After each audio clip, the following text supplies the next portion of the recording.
Well, now we're looking at Churchill and a book by Andrew Roberts, a very thick tome as well, Andrew. I think it's quite a big book, isn't it? Well, it's quite a hell of a life, really. 2/3 of a century he was at the top of British politics. He lived to be 90, and so I defy anybody to try and write about him in any shorter than I have.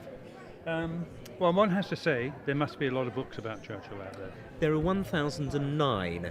Mine is the 1,010th biography, but the key thing is that in the last 6 or 7 years there has been an absolute avalanche of new sources. The Queen allowed me to be the first Churchill biographer to use her father's diaries, and Churchill met King George VI every Tuesday of the Second World War, and he wrote down everything Churchill said, and there have been 41 sets of papers that have been deposited at Churchill College, Cambridge, so there's still a lot to be said about Churchill.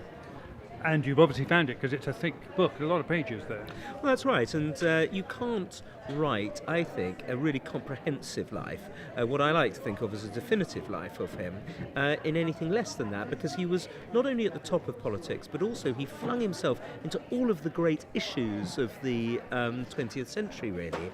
And so, yes, I make no apology. In fact, I've had at least 300 emails from people about this book, and not one of them have said it's too long. Quite right. Doing a research on this and finding new material must be A, very exciting as a writer, but B, quite tiring. It must be a long job. That's the best bit of it, though, actually. It's easily the most fun bit. The research, the actual writing of the book can be quite exhausting, but the research, and especially the excitement that you get when you find a new source. In Russia, in Moscow, over the last 5 years, they've been publishing the diaries of Ivan Maisky, who was the Soviet ambassador between 1932 and 43, and so getting hold of this, where Churchill knew him very well and worked very close with him, that kind of thing just gives you such a buzz.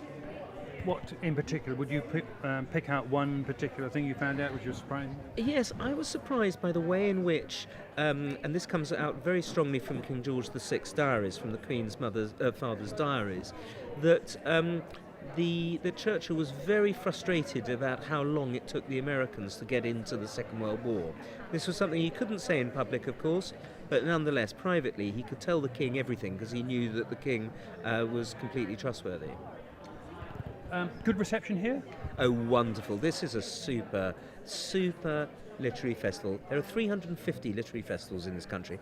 I feel as I've been to almost all of them. I've certainly been to over 100 of them. And this is right at the top because it's the trifecta as far as every writer's concerned. They laugh at the jokes. They asked intelligent questions, penetrating, intelligent questions, and they also bought the book. So you put those three things together and any writer's going to be happy to come. Andrew, very nice to talk to you, and seeing as you know Churchill fairly well now, I have to ask the question, what will he do about Brexit? Well, of course, he was a great leader of the European movement because he'd seen so many of his friends die in the First World War and the Second World War.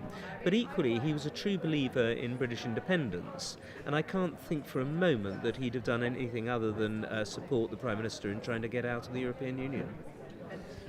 I'm sure he will. Well, this is your 15th book, is that right? Something like that. I really have genuinely lost count, and I think as some of them are quite small and others are quite big, it's best not to. It just makes me feel old by dwelling on that. Well, you better get writing something if you want to come back for next year. Thank you. Well, actually, funny enough, I've got a book coming out in 2 months' time called Leadership in War, and it's a collection of speeches that I've given to the New York Historical Society about Margaret Thatcher, Napoleon, Hitler, Churchill, Stalin, people like that. And so I'm hopeful that I might get invited back. We hope so. Walking with Destiny by Andrew Roberts, and it's Churchill 1010th book. Thank you very much indeed.